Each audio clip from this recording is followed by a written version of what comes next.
As a kid, I spent most of my summers on the coast of Oregon in a little town called Rockaway Beach, and it was owned by my dad and his best friend, and my dad's best friend was an avid collector of all records, vinyls, from the 20s all the way up into the 80s and 90s even. So I grew up on a diet of vinyl records. It was just something that always stuck with me, and so when I was about 15 years old, my sister moved out. We had always shared a room, and I decided that I wanted to decorate my room in all vinyls.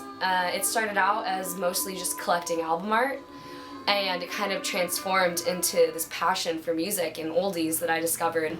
It just kind of developed, and you know, this past December, my oldest brother, he took his own life, and it's been really, really difficult for me. But one of the ways that I find that I can connect with him is through this passion that we each had for these records.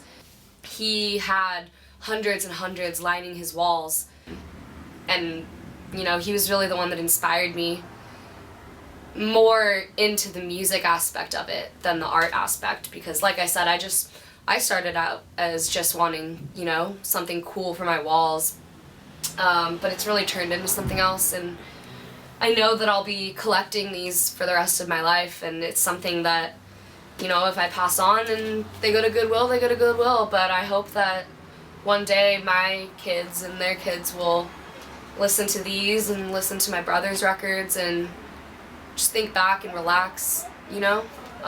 There's something about laying on the floor or on the grass to me that it just feels so visceral, especially when you're listening to this type of music. You know, you can really just feel it washing over you, and it's just such a basic feeling. You know, there's something about oldies, there's something about the sound of the vinyl and that magic that is captured on it that you really just can't get anywhere else. And even more than that, you know, there's just something about these records to me that I can connect with on an even deeper level. I'm definitely continuing this collection on. It's not going to stop. It's going to be, you know, my legacy. I'm going to probably get most of my brother's records, and I think that it's a way for me to create a legacy with my brother that, you know, I never really got to complete while he was alive. So I'm not going to stop. And hopefully one day my kids will listen to these vinyls and they'll think back on us, and they'll remember this music just like it reminds me of my brother. Maybe they'll remember me.